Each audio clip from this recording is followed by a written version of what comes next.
At so yun, hello, what's up mga boss? So yan, welcome back sa ating channel muli, July M. At syempre, para sa episode natin for today, mag-share tayo sa inyo ng diskarte kung paano yung process or yung proseso ng paggagawa ng ating mga slab.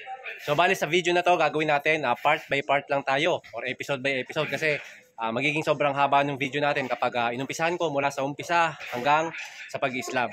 So para mas madali nyo pating masubaybayan yung paggagawa natin kung paano. So, mas mabilis nyo maiintindihan kapag hindi ganun kahaba yung video. So, part by part lang tayo. So, tara na mga boss, umpisahan natin to.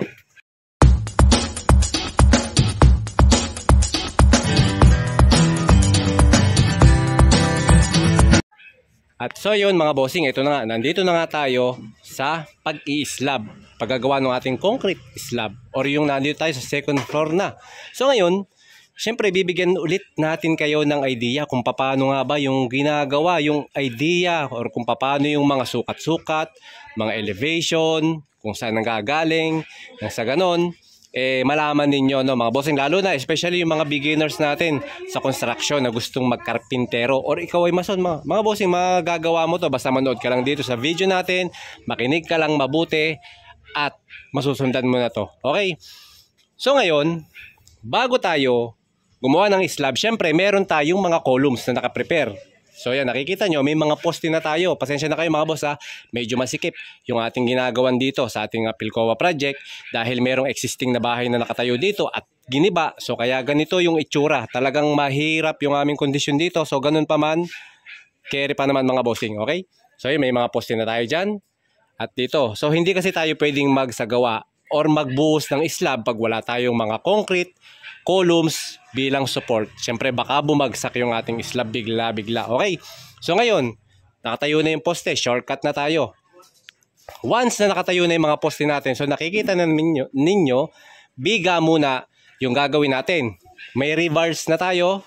Ayan, nakikita nyo yung ating rebars ng biga. At meron tayong runner na tinatawag. Ayan. So yung runner natin, ito yung ilalim or forma ng biga.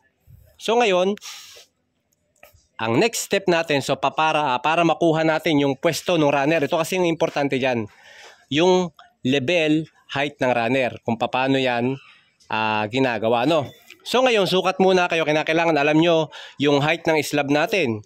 From finish floor line natin, susukatin nyo muna yung height ng slab natin kung gaano kataas yan.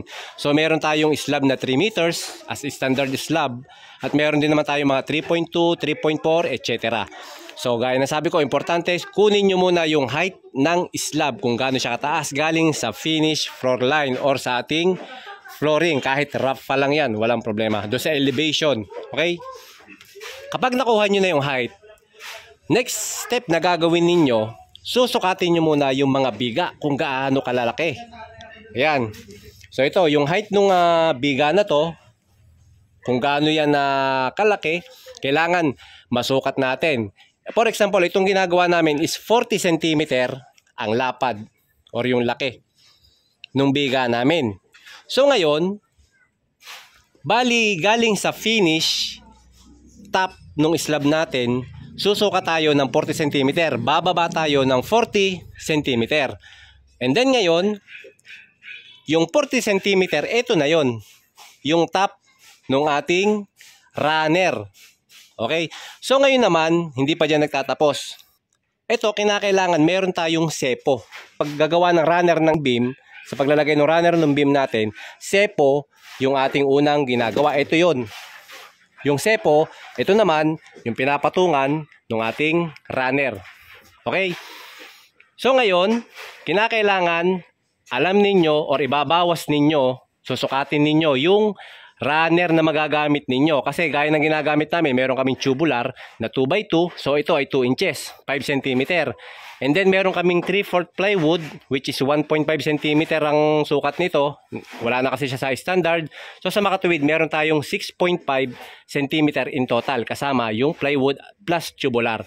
So ngayon, balikan nyo yung 40 cm. Ipa-plus nyo yung 6.5 sa 40 cm galing sa top ng slab. Ito ay ipa-plus nyo. So bali meron tayong 46.5 cm. So ngayon, eto na mga bossing, yung sepo natin. Itong sepo na to, para makuha yung ating level or yung height, yung sukat nitong sepo na to, kinakailangan nating masukat yung total na lapad ng biga, yung laki ng biga natin, at yung total na laki ng gagamitin ng runner. Okay, so ipa-plus nyo yun. So gaya dito, 46.5, and then ito na yung naging level nyan. Yan, itong sepo na to. So ngayon, itong sepo na to, kinakailangan levelado lahat yan. So once na nagkabit kayo, kita nyo may mga sepo tayo dyan. Once na nagkabit kayo ng sepo dito sa mga poste na to, kinakailangan levelado sila lahat. Pantay-pantay. Nang sa ganon, paglagay natin nitong ating runner ay levelado at tuwid siya, pantay. So maganda siyang tingnan. So madali lang naman, level hose lang ang gagamitin nyo sa pagle-level nitong ating mga sepo. Okay? So ngayon naman, syempre kung wala kayong tubular, gaya ng sabi ko sa inyo, kung anong kahoy or kung anong materialis yung gagamitin ninyo, either gumamit kayo ng 2x2, 2x3, basta ang gagawin nyo lang, ipa-plus nyo lang yung magiging total na lapad nung gagamitin ninyong runner at plywood. So kung anong maging total niyan, ipa-plus nyo lang ngayon sa laki nung biga. And then kapag na-plus nyo na yon, ayun na, makukuha nyo na yung height ng ating mga sepo. Okay, so ganun lang ka-basic mga bossing yung paggagawa ng ating runner. And then syempre yung mga runner naman natin, so kinakailangan may pwesto naman natin sila kung saan man sila nakapwesto sa ating mga poste. Either nakasentro sila or nasa gilid, nasa kabilang side. So i-determine o para ma-determine natin, para makita natin, syempre meron tayong plano na sinusunod. Okay, so basahin nyo na lang yung plano nyo. As per plan, sunod na lang kayo. So tingnan nyo na lang sa mga, check nyo na lang sa mga plano ninyo kung anong pwesto ng mga biga ninyo. And then yan, so nakikita ninyo, di ba? Meron na tayong mga runner na nakakabit. Yan na yung mga pwesto niya. So yan, ganun lang mga bossing kabilis yung paggagawa ng runner. So pag nagawa nyo na yung runner ng inyong mga biga, pwede na kayong magbakal. So ang kagandahan kasi, pag naikabit nyo na yung runner, makikita ninyo kung saan yung takbo ng bakal ninyo, 'di ba? May pupwesto na natin ng maayos yung mga bakal natin, nang sa ganun may isentro natin itong ating mga rebars dito sa ating mga runner. Nang sa ganun, both side ay meron siyang same concrete cover. Okay? So ganun lang mga bossing.